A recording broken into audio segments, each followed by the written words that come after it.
저는 오늘 하나님 정말 듣고 계신가요? 라는 제목으로 말씀 나누겠습니다. 우리가 다 기도를 합니다. 수많은 기도를 하죠. 그런데 때로는 하나님 제가 열심히 기도하는데 도대체 듣고 계십니까? 라는 생각이 들 때가 있습니다. 오늘 도대체 기도 응답의 원리는 무엇이고 기도란 무엇일까요? 첫 번째, 모든 기도는 반드시 응답됩니다.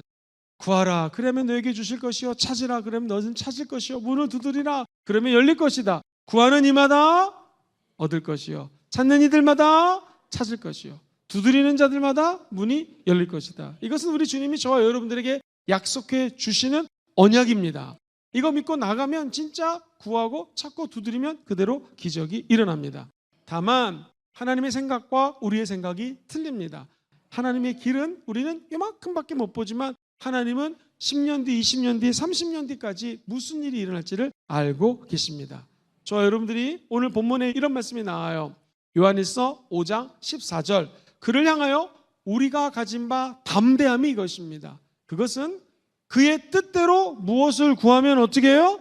들으신다라는 것입니다.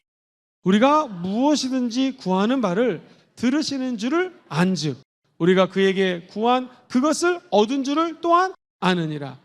하나님은 선하시기 때문에 응답을 해주십니다. 목사님 어떻게 응답하십니까? 굳이 얘기하면 하나님의 입장에서 예스, 그래, 우리가 간구한 것을 그대로 들어주시는 경우. 저는 장님입니다. 직업은 거지입니다. 한 푼 줍쇼, 한 푼 줍쇼 했는데 어느 날 이 지역에 우리 예수님이 지나간다는 소문을 들었습니다. 믿음은 들음에서 납니다. 들음은 그리스도의 말씀으로 믿음이 자라나는 것이죠.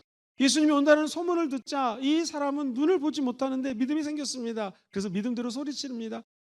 다윗의 자손 예수여, 저를 불쌍히 여겨주시옵소서. 내가 너에게 무엇을 하기 원하느냐? 눈을 되찾고 싶습니다. 그때 우리 주님께서 바로 그에게 기도하자 눈이 치료가 되었습니다.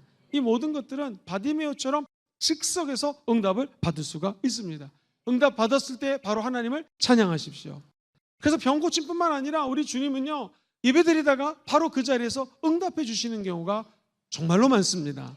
근데 문제는 열심히 기도하지만 하나님이 굳이 영어로 표현하면 안 된다, no 라고 말씀할 때가 있습니다. 우리가 간구한 것과 반대로 인도하시는 경우, 하나님이 우리 기도를 하지만 안 된다라고 할 때가 있습니다. 어린아이가 아빠 나 칼 좀 빌려주세요. 누가 그 아이에게 칼을 주겠습니까? 부모는 안 돼 라고 얘기하는 거하고 똑같습니다. 우리가 아직 믿음의 분량이 되지 않았을 때 이것을 줬다가 우리가 어떻게 잘못될 수도 있습니다. 저와 여러분들은 기껏해야지 이 앞에밖에 못 봅니다. 그러나 하나님은 10년 뒤, 20년 뒤 우리가 천국 가고 난 데까지 인생의 생사화복을 주관하시는 분은 하나님이십니다. 이것이 내게서 떠나가게 하기 위하여 내가 몇 번이요? 3번 주께 간구했습니다. 나에게 이르시기를 내 은혜가 내게 족하도다. 이는 내 능력이 약한 데서 온전하여 집니다. 육체의 가시를 놓고 하나님 이걸 좀 내게서 떠나가게 도와주세요 라고 목숨을 걸고 기도했지만 아니다, 나의 은혜가 너에게 족하니라.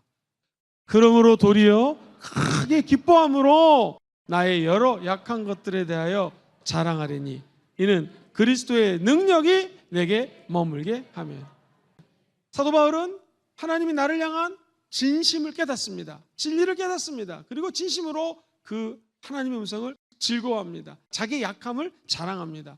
그랬을 때 사도 바울은 2가지를 얻습니다. 첫 번째, 십자가를 얻습니다. 십자가 외에는 자랑할 것이 없노라. 두 번째, 십자가를 통하여 겸손을 얻습니다. 하나님, 어차피 주신 분도 하나님이신데 거둬가는 분도 하나님이실지언데 주님을 믿습니다 하면서 그는 납작 엎드려 십자가와 함께 예수와 함께 죽고 겸손한 사역을 끝까지 완주할 수가 있었습니다.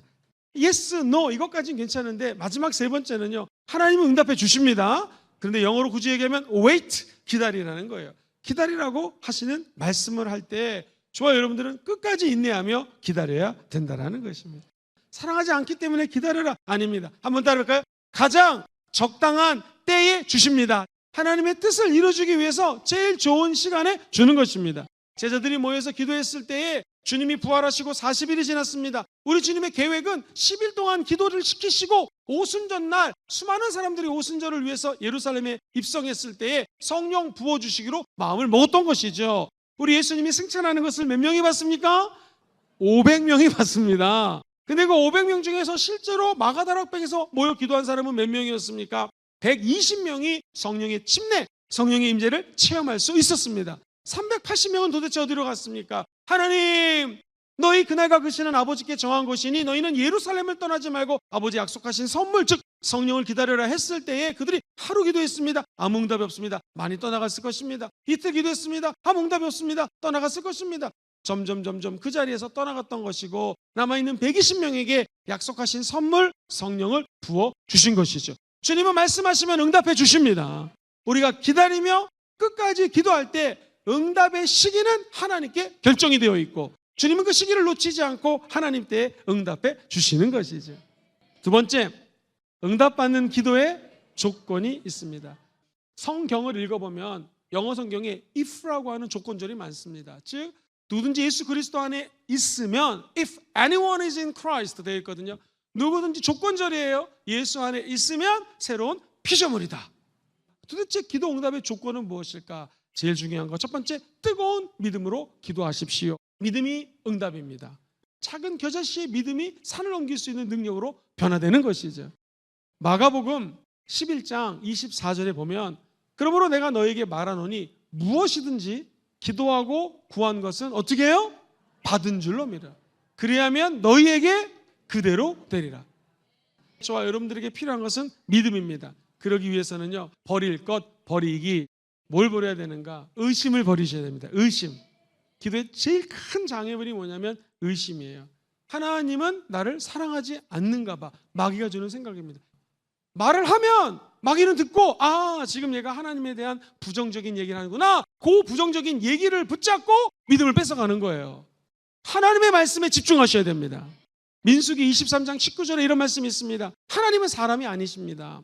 하나님은 사람이 아니시기 때문에 거짓말을 하지 않습니다. 하나님은 인생이 아니시기 때문에 후회함이 없으십니다. 어찌 그 말씀하신 바를 행하지 않으시며 하신 말씀을 실행하지 않으시는가? 하나님은 말씀하신 것을 실행하십니다. 두 번째, 끝까지 인내하며 기도하십시오. 예수님은 간절히 간청하는 자의 기도를 들어주신다는 거예요. 우리 주님이 하늘에 계신 우리 아버지요 하면서 주기도문을 말씀하십니다. 그러면서 비유를 들기 시작했어요. 어느 날 한밤중에 친구가 왔습니다. 야, 친구야, 우리 친구가 놀러 왔는데 지금 먹을 게 없다고 떡 좀 달라고 합니다. 지금 내 애들이 다 잠을 자고 있고 지금 내가 너에게 떡을 줄 수 없다 했더니 이 친구가 무슨 말이냐고 떡 달라고 계속 친구를 괴롭힙니다. 성경에 보면은 이렇게 적혀져 있습니다. 누가복음 11장 8절에 내가 너희에게 말하노니, 예수님 말씀이에요. 비록 벗됨으로 인하여서는 일어나서 주지 아니할지라도 그 간청함을 인하여 일어나 그 요구대로 줄 것이다. 마귀는 낙심하게 합니다. 기도해도 응답이 없지만 낙심하면 안 됩니다. 하나님은 디모데후서 1장 7절을 통해 말씀하십니다. 하나님이 우리에게 주신 것은 두려워하는 마음이 아닙니다. 하나님은 저와 여러분들에게 능력을 주십니다. 사랑을 주십니다. 절제하는 마음을 줍니다. 이 치열한 영적 전쟁에서 실패하지 마시고 하늘의 능력으로 승리하십시오. 믿음으로 기도하고 인내하며 기도하는 것도 중요하지만 세 번째, 마지막인데 제일 중요한 것 같아요. 깨끗한 마음으로 기도하십시오. 사랑하는 성도님들, 이 컵에다가 생수가 쏟아집니다. 하늘에서 받으면 생수를 마실 수가 있겠죠. 그런데 이 컵에 이 뚜껑이 이렇게 딱 닫혀 있으면 아무리 하늘에서 생수가 쏟아져도 이 컵에는 생수를 받을 수가 없습니다. 이 뚜껑이 뭐냐면 한번 따라해 볼까요? 죄는 하나님과 우리 사이를 가로막는 장벽입니다. 그런데 이것을 뚫어내는 것이 회개입니다. 회개는 모든 믿음의 기도를 위한 기초다. 기초 공사가 안 되면 건물을 100층을 졌다 할지라도 이 집은 무너집니다. 죄 문제 해결, 솔직히 얘기하면 우리의 힘으로 할 수가 없습니다. 죄와 싸우되 피 흘리기까지 싸우지만 이미 저와 여러분을 대신해서 피 흘리기까지 싸워주신 분이 계십니다. 그분이 누구십니까? 예수님. 그 죄로부터 승리하신 분이 계십니다. 누구십니까? 예수님. 그리고 우리가 죄 짓지 않을 수 있도록, 죄가 죄를 져도 그 죄로부터 속박당하지 않고 승리할 수 있도록 보내주신 분이 계십니다. 바로 우리 예수님이 보내주신 성령님이신 것이죠. 성령님과 동행할 때 우리는 죄와 상관이 없고 죄와 사망의 법으로부터 생명의 성령의 법이 승리하게 될 줄 믿습니다. 또 하나 우리가 버릴 것은요, 깨끗한 마음으로 기도할 때 외식하지 말아야 됩니다. 또 너희는 기도할 때 외식하는 자와 같이 하지 마라. 그들은 사람들에게 보이려고 땅과 큰 거리에 어귀에 서서 기도하기를 좋아한다. 이 말은 뭐냐면 겉과 속이 다른 기도를 하지 말고 하나님께 영광을 위하여 기도합시다. 또한 따라해 볼까요? 욕심 버리기. 목사님 아무리 기도해도 응답이 없어요. 나는 왜 기도하는데 응답이 없습니까? 한번 이 말씀을 참조해 보시죠. 야고보서 4장 3절. 구하여도 받지 못함은 정욕으로 쓰려고 잘못 구하기 때문인 것이죠. 내 육신의 정욕이 아닌 하늘의 영광을 위하여 기도할 때 응답을 받게 된다는 것이죠. 목사님 한마디로 요약해 주시겠습니까? 세 가지가 너무 많습니다 하는 분은 오늘 이것만 기억하십시오. 같이 해보시죠. 겸손한 마음으로 기도하기. 기도 응답은 반드시 이루어집니다. 우리 하나님과 내 사이에 있는 벽을 없애야 되는 것이죠. 죄악과 욕심과 근심과 걱정과 시련과 외식하는 마음들을 다 내려놓고 십자가로 응답받게 되기를 주의 이름으로 축원드립니다.